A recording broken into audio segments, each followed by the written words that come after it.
Hello everyone, आइए voice की class को आगे बढ़ाते हैं और आज पढ़ते हैं वर्ब्स विद प्रीपोजिशन जिनके हमको पेसिव वॉइस बनाने हैं। सबसे पहला जो हमारा टॉपिक है वो है बाय के स्थान पर अन्य प्रीपोजिशंस का प्रयोग। देखिए, बेसिक स्ट्रक्चर हम काफ़ी लंबे समय से वॉइस बना रहे हैं और वॉइस का एक कॉमन स्ट्रक्चर होता है कि पहले ऑब्जेक्ट, फिर हेल्पिंग वर्ब, उसके बाद वर्ब का थर्ड फॉर्म बाय और सब्जेक्ट। पिछले सभी वीडियोस में हमने इसी फॉर्मेट को देखा है। आज हम ये सीखेंगे कि यदि बाय नहीं लगता है, पीछे बाय और सब्जेक्ट का प्रयोग नहीं कर रहे हैं, तो फिर उसका पेसिव वॉइस कैसे बनेगा। कुछ वर्ब्स ऐसे होते हैं जिनके साथ पेसिव वॉइस बनाते समय बाय का प्रयोग नहीं किया जाता। ऐसे वर्ब के साथ केवल प्रीपोजिशंस का प्रयोग किया जाता है। आइए कुछ एग्जाम्पल देखते हैं। जैसे एक एक्टिव वॉइस का सेंटेंस है, आई नो हर।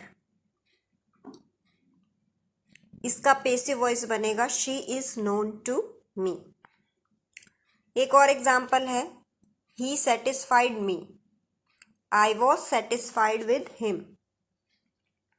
इनका देखिए, आई नो हर का मतलब है मैं उसे जानता हूं और she is known to me मतलब वह मेरे द्वारा जानी जाती है।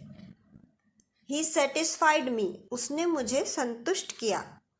आई वॉज सेटिस्फाइड विद हिम मतलब मैं उससे संतुष्ट हूं। हिज बिहेवियर शॉक्ड हर, उसके व्यवहार ने उसे चकित कर दिया, तो वह उसके व्यवहार से चकित हुई। She was shocked at his behaviour. In examples में आप ध्यान दीजिए, कहीं पर भी बाय प्लस सब्जेक्ट का प्रयोग नहीं हुआ है, किंतु फिर भी ये पेसिव वॉइस का अर्थ दे रहे हैं।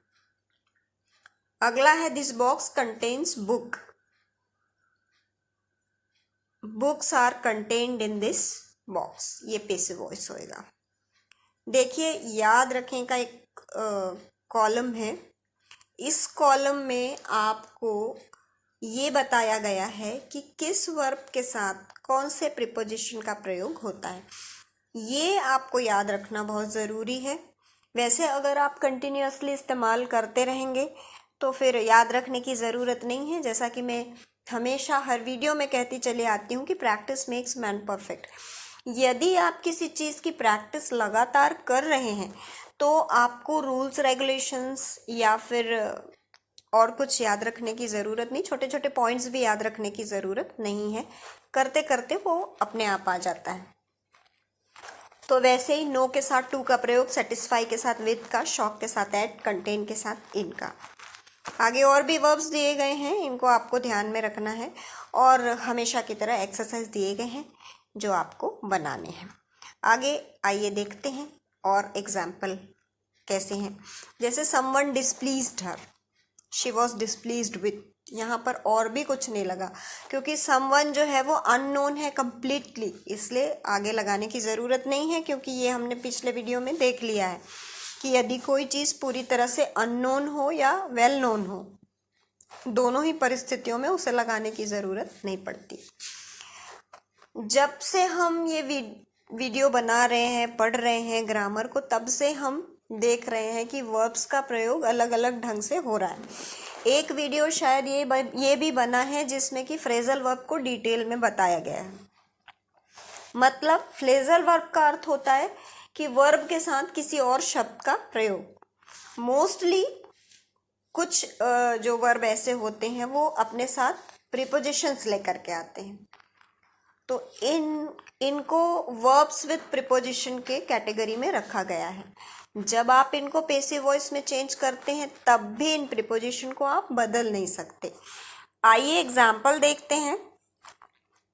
Tom was sent for me, इसका पेसिव वॉइस बनेगा I was sent for bye Tom. अगला है, द जज इंक्वायर्ड इनटू द केस, ये होगा the case was inquired into by the जज। यहाँ पर ये देखना है आपको कि वर्ब के साथ जो प्रीपोजिशन लगा है वो किसी भी परिस्थिति में बदल नहीं रहा, उस प्रीपोजिशन को आप चेंज नहीं कर सकते। एक बात और कहना चाहूँगी मैं कि वर्ब के साथ ये प्रीपोजिशन लगने के बाद कुछ अर्थ अलग देते हैं। जैसे एक वर्ड है सेंड, मैं एग्जाम्पल से रिलेटेड ही बात कर रही हूँ। Tom was sent for me, इसी से रिलेटेड बात कर रही हूँ। इसका जो ओरिजिनल वर्ड है वो है सेंड। सेंड का मतलब होता है भेजना, और जो सेकेंड फॉर्म है वो होता है सेंट, और थर्ड फॉर्म है वो भी होता है सेंट। तो इसका अर्थ हो गया भेजना।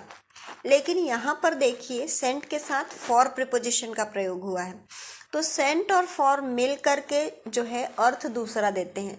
यहाँ पर सेंट फॉर का मतलब होता है बुलाना। Tom was sent for me का मतलब टॉम ने मुझे बुलाया, और उसका पेसिव वॉइस होगा मुझे टॉम के द्वारा बुलाया गया। मैं सिर्फ ये कहना चाह रही हूँ कि यदि वर्ब के साथ प्रीपोजिशन लग जाते हैं तो उन शब्दों के अर्थ भी परिवर्तित हो जाते हैं। जब आप बना रहे हैं, वॉइस चेंज कर रहे हैं, या वर्ब्स को ही डिटेल में पढ़ रहे हैं, तो आप एक बार उन सब की मीनिंग ज़रूर चेक कर लें।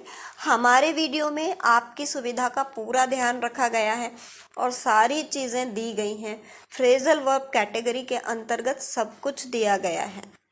तो वीडियो के साथ बने रहिए, लाइन से पढ़ते रहिए, तो आपकी जो जानकारी है वो बढ़ती रहेगी, और जो चेंजेस करने में या ग्रामेटिकल एरर ट्रेस करने में आपको कोई परेशानी आती है वो नहीं आएगी।